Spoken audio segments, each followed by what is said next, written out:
Banzi n'abatanzi bazumva iki kiganiro nababwira kugira umwete wo gushakisha kumenya ibanga rihishe mu gakiza. Tekereza ikintu nkavuga nti reka nkoresha uburyo bantoje bwo kujya mvuga ibyaha. Mvuge ni Imana mbabarira uyu munsi dore nabyenda byica ngaho mubyeyi mbabarira. Ubwo buryo narabukoresheje igihe kirekire nkumva nyine ikibazo kiroroha ariko ntigikira. Kubera ko Imana ni umuremyi w'isi n'ijuru. Nimba mvuze ngo Mana noneho rwose mfasha icyemezo sinzongera nkisanga nongeye, Imana yo ibizi n'ibyo nzakora ejo ntaranahagera. Nubwo ngemba nibeshya ko ushobora kubikosoza amagambo navuze, ingamba nafashe ariko zidashoboka. Ntago byakundaga. Rero nahoranaga ubwoba bw'urupfu. Numvaga mfuye narimbuka, numvaga amaherezo yanjye ari mabi kubera ko numvaga ntashobora gutunganira Imana mu ngeso zanjye. Icyo kibazo mbajije rero ni cyiza kandi koko rwose umutima nanjye wambagamo wo kwibaza ngo ese ubu mfuye aka kanya najya hehe?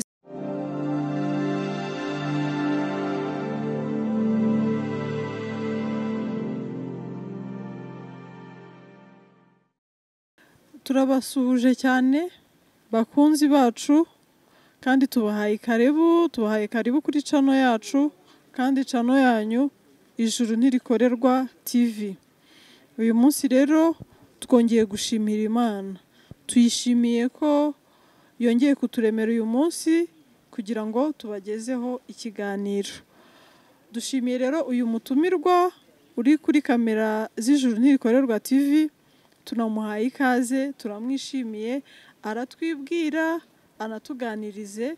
Ni karibu rwose kuri channel yacu Ijuru Ntirikorerwa TV. Murakoze cyane. Murakoze. Amazina yanjye nitwa Ishimwe Marie Claire. Ikiruta byose ndi umwana w'Imana. Mu busanzwe mba muri Kigali, ndi umubyeyi w'abana babiri. Murakoze. Okay, murakoze cyane namwe. Utuye muri Kigali ukaba uri umwana w'Imana.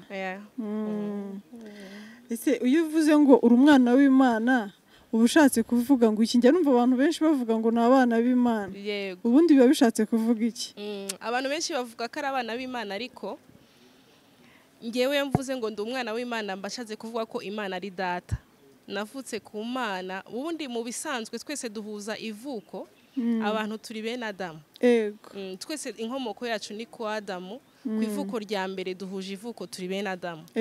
Ariko amahirwe aruti andi umuntu yagira akiriho ni ukumenya Imana. Ni ukumenya Imana ikakubyara.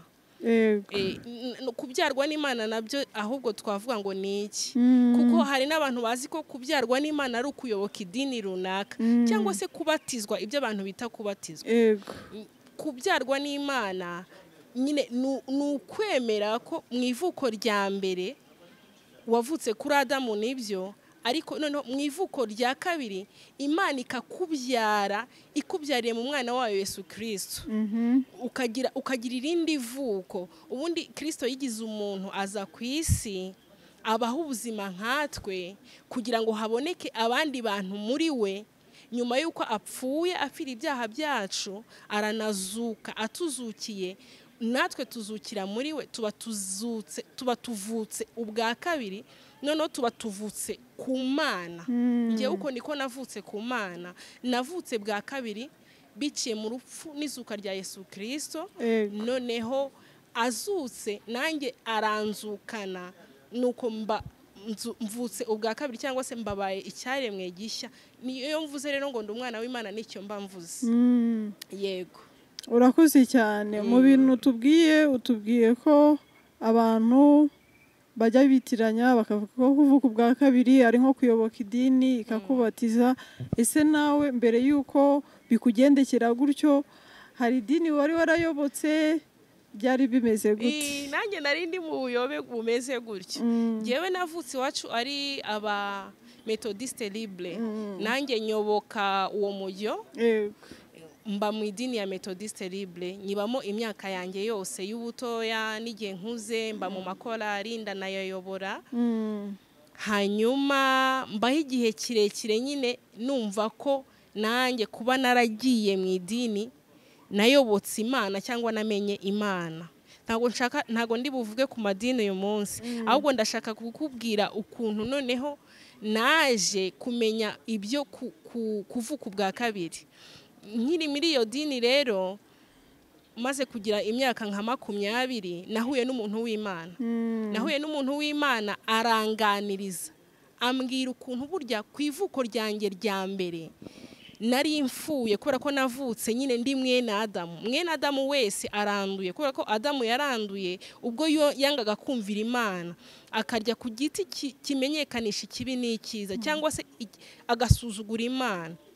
Asuzuguye Imana, natwe tuvuka muri we turabanzi b'Imana cyangwa se dutandukanijwe n'Imana kuko niwe papa nyine. Ni nk'uko umuntu yaba arwaye sida ntamenye amakuru y'ubwirinzi. Ubu birashoboka kwirinda. Ndi umuganga mu buzima busanzwe. Ubu birashoboka ko ushobora gufasha umubyeyi utwite umwana abyaye ntavukane ubwandu kubera nyine ingamba zafashwe. Ariko twebwe nyine nta mahirwe twagize yo kutavukana ubwandu bw'icyaha. Nanjye narakivukanye kimwe n'abandi bose, ariko maze kugira iyo myaka umuntu w'Imana ambwira ko uko kuntu navutse bingana kurimbuka, bingana gupfa. Ntago urwo rupfu nari nkatiwe rero nari kurukurwaho n'iyo dini ya Methodiste Libre cyangwa se indi yariyo yose. Rero nkimara kumenya ibyo bintu numvise nyine urubanza rubaye rwinshi mu mutima wanjye. Ndavuga niba koko naravutse ndi umunyabyaha nkaba ntacyo nakora kugira ngo nihindure intungane, noneho ndabigenza gute? Aho sinzarimbuka, aho simfuye nzizi ibi byaha navukanye.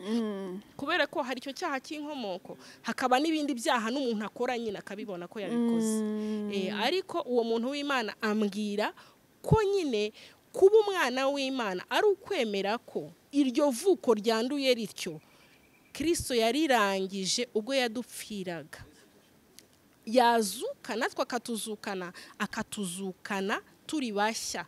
Ibyo bintu umuntu arabyizera, akaba avuye mu rupfu akajya mu bugingo, akaba avuye mu ivuko rya mbere ribi akababonye irindi vuko rya kabiri ryiza. Nuko rero ngewe nasobanukiwe kuba umwana w'Imana aho bitandukaniye no kuba nayoboka idini, no kuba nzi amateka y'Imana, no kuba nzi nkunda Imana mu bisanzwe, ko ibyo byonyine bidahagije kugira ngo mbone irindi vuko rya kabiri. Urakoze cyane.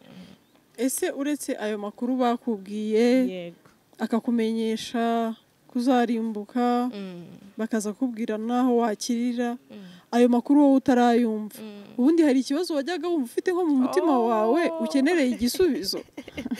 Gikomeye cyane. Ikibazo narakigiraga kubera ko umuntu aba afite mu mutima we gukunda Imana, kuyitinya, kuyubaha, kuyikorera, ariko kubera ukuntu umuntu kamere muntu akisanga hari amafuti yakoreye Imana, ibyo bigatuma umuntu agira ubwoba, akavuga none se ko nkunda Imana nyubaha, kejo bundi nari navuze ngo sinzongera gutukana nk'abantukanye, ko navuze ngo sinzongera kwiba se nkaba nibye, ko navuze ngo sinzongera kubeshya se nkaba mbeshye, ko navuze se ngo sinzongera kugira urwango nkaba ndebye umuntu nkamureba nabi, ko navuze se ko ntazongera kugira amagambo adahwitse muri nge nkaba numva aza nabishaka ntabishaka. Ariko nkatekereza ikintu nkavuga nti reka nkoresha uburyo bantoje bwo kujya mvuga ibyaha. Mvuge n'Imana mbabarira, uyu munsi dore nabyenda byica, ngaho mubyeyi mbabarira. Ubwo buryo narabukoresheje igihe kirekire, nkumva nyine ikibazo kiroroha ariko ntigikira. Kubera ko Imana ni umuremyi w'isi n'ijuru. Nimba mvuze ngo Mana noneho rwose mfashe icyemezo sinzongera, nkisanga nongeye, Imana yo ibizi n'ibyo nzakora ejo ntaranahagera. Nubwo ngemba nibeshya ko ushobora kubikosoza amagambo navuze, ingamba nafashe, ariko zidashoboka. ntago byakundaga rero nahoranaga ubwoba bw'urupfu, numvaga mfuye narimbuka, numvaga amaherezo yanjye ari mabi kubera ko numvaga ntashobora gutunganira Imana mu ngeso zanjye. Icyo kibazo mbajije rero ni cyiza, kandi koko rwose uwo mutima nanjye wambagamo wo kwibaza ngo ese ubu mfuye aka kanya najya hehe, ese amaherezo yanjye ese hari igihe nzageraho nkagira ubutungane koko Imana ikambona gutya, ubutungane butarimo icyaha, buzira inenge. Yego, icyo kibazo rero cyaje gusubizwa, uza kumenya ko hari ibyo Kristo yakoze, mbese wumva noneho uratekanye. None se kuri ubu noneho wumva uri umukiranutsi, bwa butungane butagira inenge wumva warabugezeho?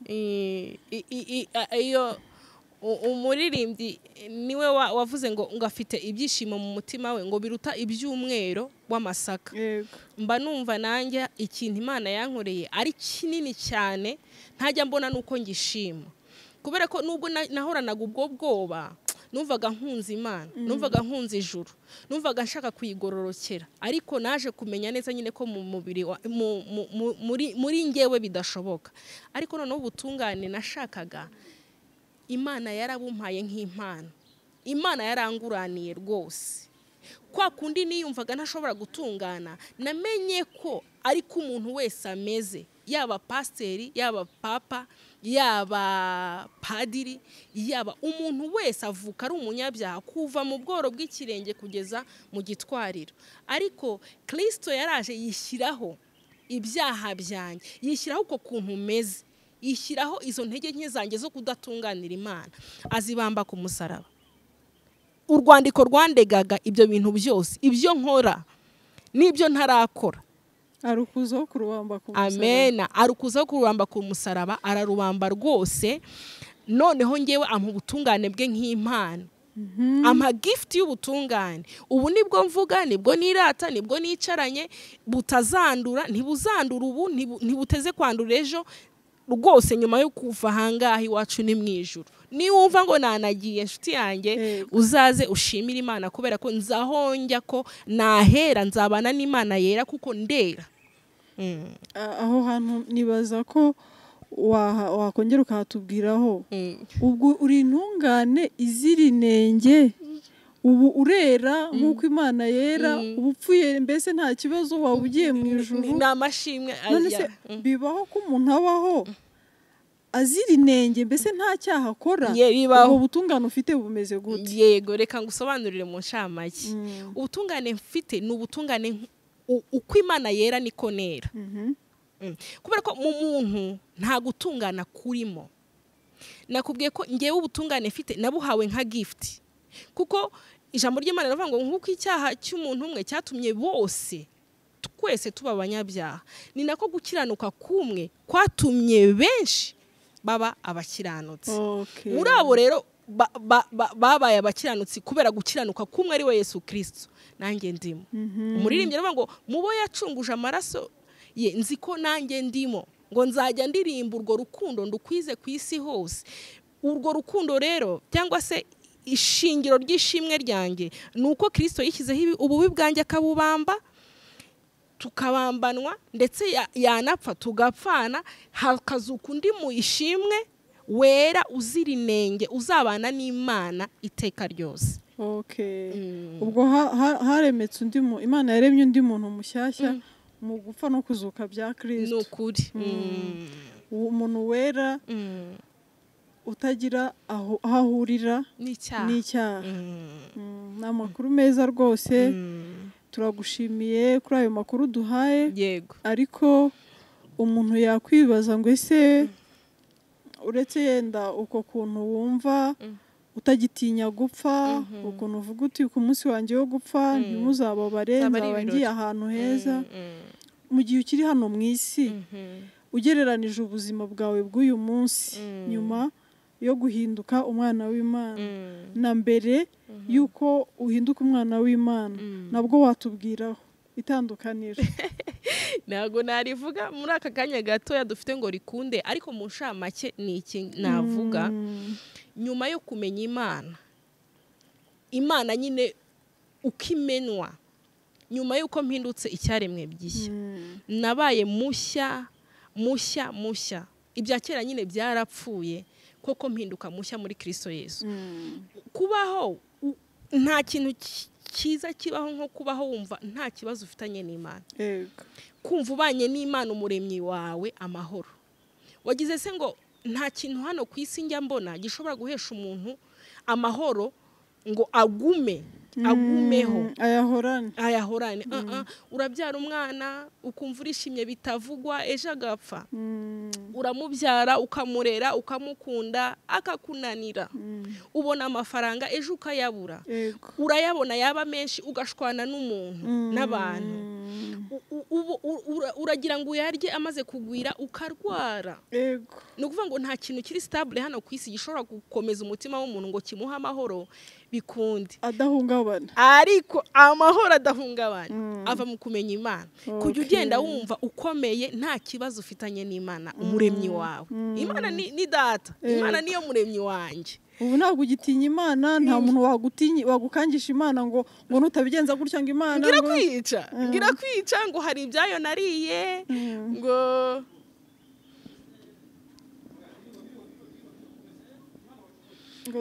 hari iby'Imana nariye nuse ntari ibya papa narya ibyande. Umuririmbyi nawe yaravuze ngo naretse kuzerera no kuzimira ngo kuvubwo anyinjiramo, ngo kuvubwo yanyinjiyemo, ngo kuvubwo yanyinjijiyemo, ngo naranyuzwe ndishima ndamuhimbaza, ngo kuvubwo yanyinjiyemo. Nuko nabaye umutima wanjye uburirimba ko nabohowe rwose, nkumva ndakomeye, umutima urashyitse, amaguru ashyitse hasi, nkumva ndamahoro, nkumva nta kibazo mfite kuko mbanye n'Imana papa umuremyi wanjye, tubanye amahoro. Turagushimiye cyane. Yego. Ariko twaguha akanya ukagira icyo ubwira abakurikiye iyi cano, baba abakuzi n'abazabona iyi video bakakumenya ku bwayo. Banzi n'abatanzi bazumva iki kiganiro, nababwira kugira umwete wo gushakisha kumenya ibanga rihishe mu gakiza. Agakiza ni iki? Gukizwa umuntu ubundi akizwa iki? Umuntu akizwa urubanza rw'icyaha. Umuntu akizwa urubanza rw'ukuntu yavutse. Icyaha nacyo ntago ari ugutukana, kwiba, kubeshya. Izo ni imbuto nyine. Icyaha ahubwo ni kamere muntu nyine. Kamere muntu, umuntu niwe wiba, umuntu niwe ubeshya, umuntu niwe utukana, umuntu niwe wica, umuntu arimo ibibi byose. Ariko inkuru nziza ihari nuko uwo muntu umeze gutyo Kristo yamwiguranye. Abakatolika bagira ngo muze dushimire uwatwiguranye tukaronka ubuzima. Uko kuntu Kristo yatwiguranye birahagije ngo kubimenya no kubyizera umuntu abone ubugingo buhoraho. Kubimenya ni kimwe, hari abantu bifite mu magambo bitabereye ubuzima, babayeho gipagani, batinya urupfu, baba bihishe Imana iciye, Imana iranyica, yakumbanyije kanaka, yishe kanaka. Oya, Imana ni urukundo, Imana ni umubyeyi, ariko nibanga rihishurirwa gusa umuntu wamaze kwizera. Iyo wizeye Kristo ugira ubuzima. Iyo wizeye Kristo ubaho. Iyo wizeye Kristo uranezerwa. Iyo wizeye Kristo uba umuntu noneho ushyikiwemo n'ibyiza byose biva ku Mana. Icyo nasangiza abantu rero ni ukushakashaka uko bamenya icyabakiza kurimbuka, icyabakiza ikidodo cy'ibyaha, icyabakiza urupfu rw'iteka, icyabakiza uriya muriro Gihenomu. Kandi abantu bayitangirira hano. Batangira kuyenjoyinga hano.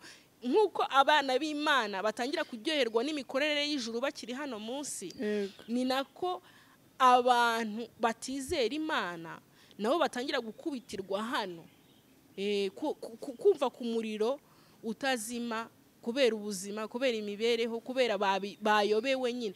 Iyo utabanye n'Imana yawe umuremyi amahoro nyine ntago wabura kubaho nabi. Inama yanjye cyangwa icyo nabwira inshuti zanjye ni ukumenya gusa, ni ugushakashaka uko bamenya icyabakura Gihenomu, kikabamenyesha ukuri kw'ijambo ry'Imana, bakazuka bakava mu rupfu bakagera mu bugingo buhoraho. kandi ubwo wanakitubwiye bazacyumva bazakomeza no kucyumva kuri iyi channel. Abantu rero batarakanda subscribe, like, share and comment. Ubutumwa bugere hose, abantu bizere bamenye Imana, abantu bave mu rupfu, bave mu rungabangabo, bave kwihisha mu bintu bidafite ukuri, ibintu bidafite ukuri, bamenye ukuri kw'ijambo ry'Imana, babohoke, bakire gihenomu, ariko bakire n'imibereho ipfuye bakiri hano, batangire kuryoherwa n'ubuzima bivuye ku Mana. Amen, amen. Urakoze cyane, turagushimiye kubw'ubuhamya bwiza uduhaye. Imana iguha umugisha ari wo kurushaho kuyimenya. Amen. Namwe mwakoze kundarika. Imana ishimwe ko iduhaye ubu buryo bwo kuvuga mu ncamake, umuntu ntiyabivuga ngo abirangize, ariko tuzajya tunongera dukomeze twamamaza ubutumwa bwiza. Iyo twamamaje ubutumwa niyo nyungu yacu y'ukuri. Amen.